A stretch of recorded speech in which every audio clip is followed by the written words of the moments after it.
চোখ রাখবো যে খবরে এবার ভোটের ফল ঘোষণার পরই কোচবিহারে পঞ্চায়েত দপ্তরে তালা। নিশীথ প্রামাণিকের বাড়ি সংলগ্ন এই পঞ্চায়েত অফিস যেখানে তালা ঝোলানো হয়েছে। ভেটাগুড়ি 1 ও 2 নম্বর গ্রাম পঞ্চায়েতের অফিসে তালা। পঞ্চায়েত প্রধান সহ কর্মীরা ঠিক সময় না আসার অভিযোগ রয়েছে স্থানীয়দের। রবিউল হোসেন এই মুহূর্তে আমাদের সঙ্গে রয়েছেন, আমাদের প্রতিনিধি। আরো বিস্তারিত জানবো।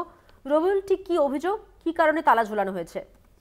দেখো মধুবন্তী, আজকেই কিন্তু সকালবেলা একেবারেই বিদায়ী স্বরাষ্ট্র প্রতিমন্ত্রী তথা বিজেপি তিনি প্রার্থী এবার পরাজিত হয়েছে নিশীথ প্রামাণিক, তার বাড়ির থেকে ঢিলছোড়া দূরত্বে রয়েছে ভেটাগুড়ি 2 নং গ্রাম পঞ্চায়েত অফিস এবং তার বাড়ির থেকে কয়েকশো মিটার দূরে রয়েছে ভেটাগুড়ি 1 নং গ্রাম পঞ্চায়েত অফিস। এই দুইটি অফিসে কিন্তু স্থানীয় জনগণ তারা কিন্তু এসে তালা ঝুলিয়ে দেয় এবং তালা ঝুলিয়ে দেওয়ার পর তাদের অভিযোগ যে একেবারেই দীর্ঘদিন ধরে গ্রাম পঞ্চায়েতের অফিসের যে দপ্তরের কর্মীরা রয়েছেন সেই কর্মীরা থেকে শুরু করে পঞ্চায়েত প্রধান যারা অফিসে আসার কথা তারা নির্দিষ্ট সময় মতো আসছে না। এবং আজকে যখন দুপুর 12টা পার হয়ে যায় তারপরেও কিন্তু অফিসে কেউ না আসায় তারা কিন্তু একেবারে অফিস তালা দিয়ে দেয়। এবং তাদের আরো অভিযোগ যে দীর্ঘদিন ধরে এই কাণ্ড করে আসছিল গ্রাম পঞ্চায়েতের প্রধান থেকে শুরু করে অফিসের যারা কর্মচারী তারা সকলেই, এবং কোনো কিছু পরিষেবা নেওয়ার জন্য সাধারণ জনগণ যখন গ্রাম পঞ্চায়েত অফিসে যাচ্ছিলেন একেবারেই কোনো রকম পরিষেবা ঠিক মতো মেলেনি। অপরদিকে প্রতিবাদ যদি করতো সাধারণ জনগণ তাহলে কিন্তু মিলতো পাল্টা হুমকি, আর এই জন্যই কিন্তু ক্ষিপ্ত হয়ে গিয়েছে এলাকার সাধারণ জনগণ। অপরদিকে কিন্তু জনগণদের সঙ্গে একেবারেই সামিল হয়েছেন ভেটাগুড়ি 1 নং গ্রাম পঞ্চায়েতের তৃণমূল কংগ্রেসের প্রতীকের যেটা যিনি পঞ্চায়েত সদস্য রয়েছেন তিনি কিন্তু প্রতিক্রিয়া দিতে গিয়ে জানান যে এই ভেটাগুড়ি 1 নং গ্রাম পঞ্চায়েতে বিগত পঞ্চায়েত নির্বাচনে 2 জন তৃণমূল কংগ্রেসের প্রতীকে জিতেছিলেন পঞ্চায়েত সদস্য, বাকি সকলেই বিজেপির প্রতীকে জিতেছেন। এবং পরবর্তীতে বিজেপি বোর্ড গঠন করার পর সেই 2 জন পঞ্চায়েত সদস্যের মধ্যে একজনকে হুমকি প্রদর্শন করে বিজেপিতে নিয়ে যায় এবং অবশিষ্ট যে একজন তৃণমূল কংগ্রেসের পঞ্চায়েত সদস্য রয়েছেন তিনি কোনোভাবেই গ্রাম পঞ্চায়েত অফিসে আসতে পারতেন না, আসলেই তাকে কিন্তু হুমকি প্রদর্শন করা হতো। আর তিনি আসতে না পারায় তার বুথের বা তার এলাকার লোকজন যখন বিভিন্ন পরিষেবা নেওয়ার জন্য গ্রাম পঞ্চায়েত অফিসে আসতেন তাদেরকেও কিন্তু নানান রকম ভাবে টিপ্পনি কাটা হতো, হুমকি প্রদর্শন করা হতো, অর্থাৎ কোনো রকম পরিষেবা তারা ঠিকঠাক পেত না।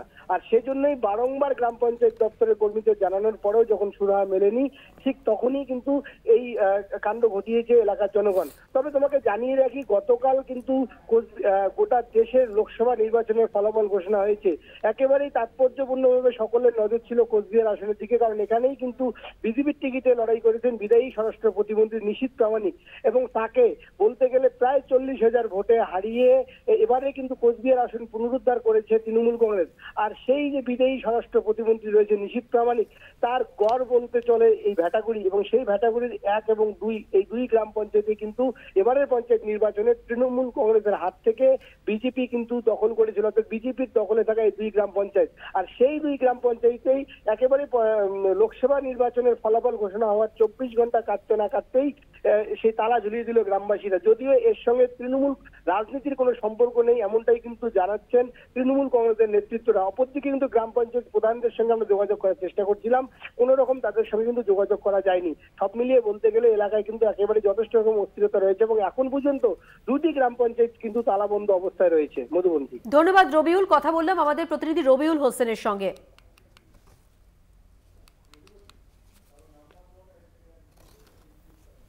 যে খবরে নজর রাখছি আমরা, ভোটের ফল ঘোষণার পরই কোচবিহারে পঞ্চায়েত দপ্তরে তালা ঝুলিয়ে দেওয়া হলো।